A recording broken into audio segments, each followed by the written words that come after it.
Hey everyone, welcome back to the channel. Thanks for tuning in for another episode. Today we're bringing back local lures. This is the Smith Mountain Lake edition.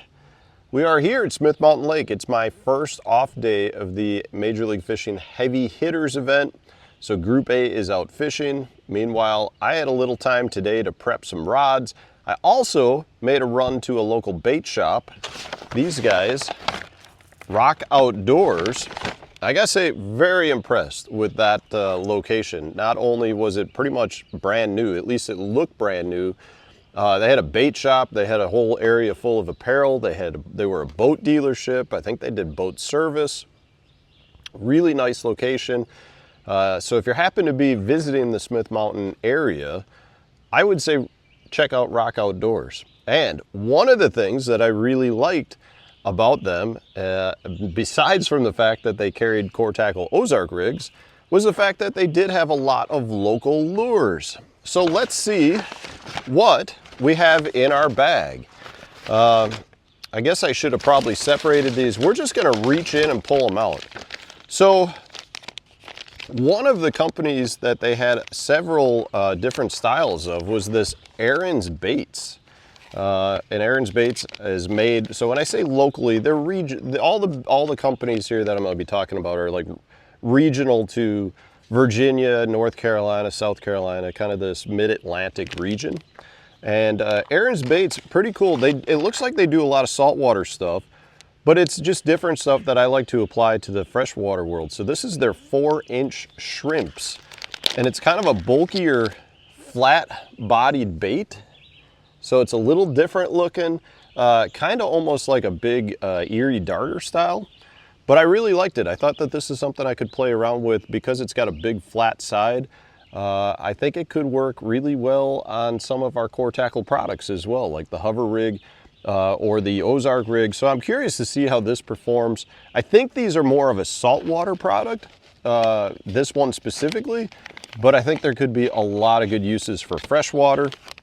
Then we got this 4-inch Wags, and I thought this was a pretty cool little swim bait, and I'll show you why. So it's a pre-rigged swim bait. So the head is up inside, but then there's a full, a big wide slit, and then the hook, it comes rigged for you. So in this case, you know, you've got two extra bodies with one rigged body.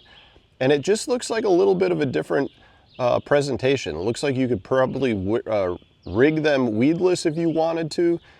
It looks like, you know, you've got kind of a free swinging hook inside of the body.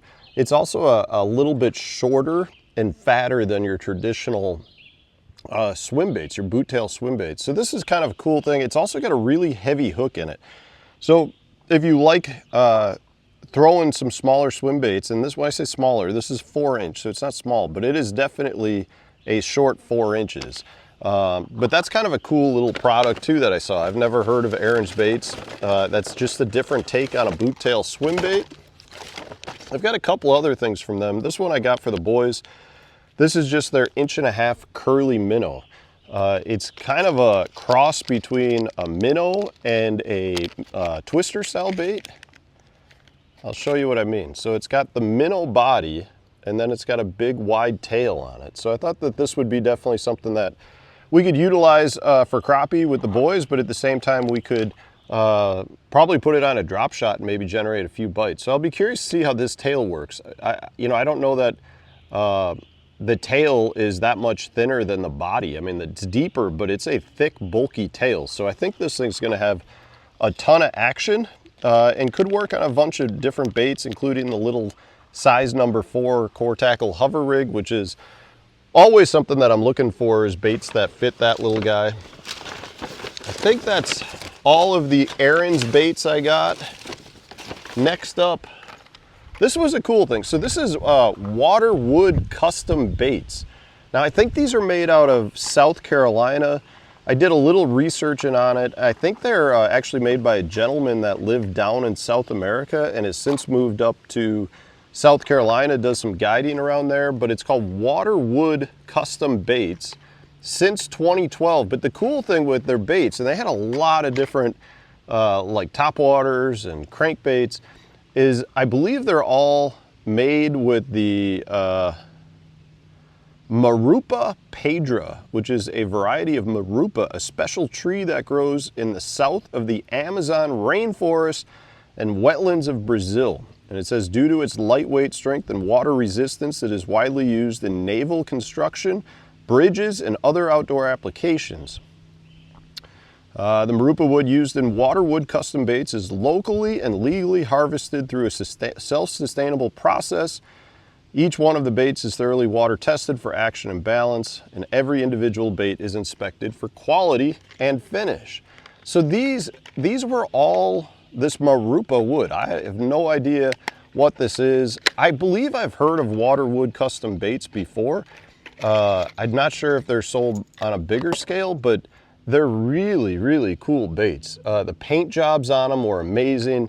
It's got a definitely a little bit of a different feel to it. Like the finish on it gives it more of a, I don't want to say a plastic finish, but a velvety feel. But what I liked about this bait specifically is because it's made out of wood, there's no rattle in it. It's a silent walking bait, which you don't find much of. And I bought this one specific just because it's got a whole pile of chartreuse on it, which for me back up north for smallmouth could be a deadly bait. But this is called the WW Smooth Criminal. Again, now I could have spent a lot of money on these. Not just this design, but these Waterwood baits. They had really cool looking poppers. They had, what else did they have? They had, like I said, a bunch of different types of crankbaits. They had prop style baits. If you're looking for them, they had a huge selection of these at Rock Outdoors. So this guy, really cool looking bait. So that was something we got. This is an Advantage Bait Company Jawbreaker. So this is a vibrating jig, but it had a couple of cool little unique features that I thought would be worth getting one. The first thing that stood out was the blades on them are very jagged, kind of sawtoothish, which I don't feel like I've seen before. They've got a different finish on it. You can see it's kind of I don't know, it's got an etching, I guess, in it. And then it's got a connection point that's a little different too. So the blade, the connection point is connected through part of the blade, but it's actually got the blade cut away. So I'll be curious to see like if that blade clings on the head, makes a little noise, gives it more erratic motion, because it's like the head almost will, I don't want to say get stuck, but it's got to move through that central part. So I feel like that could give it a little different motion. I'm also a fan of vibrating jigs that have a little short wire arm like that. I do feel like sometimes that gives it a little bit better motion and keeps your line a little bit away from the edge of the blade, which I feel like sometimes can actually nick your line and cause some damage. But this is the Jawbreaker. This is the 1/2 ounce green pumpkin Advantage Bait Company. Again, just kind of a neat thing. The other thing I want to point out too is they have like a little bit of a silicone, I think it's probably a silicone like teaser legs sticking out. So you may not even have to fish it necessarily with a trailer. But again, I was more intrigued by the bill, the actual vibrating bill, just as a little bit something different. It's got a really nice stout hook on there too, man. That is a laser sharp hook. Doesn't say anything more about it, so I'm not exactly sure where it's made. You can go to advantagebait.com. I'll put links for all these companies in the video description, so if you want to check them out, support some smaller local brands, definitely do that as well. All right, going back to, it's my receipt. You can see it's a long receipt. So another local brand, the South River Baits.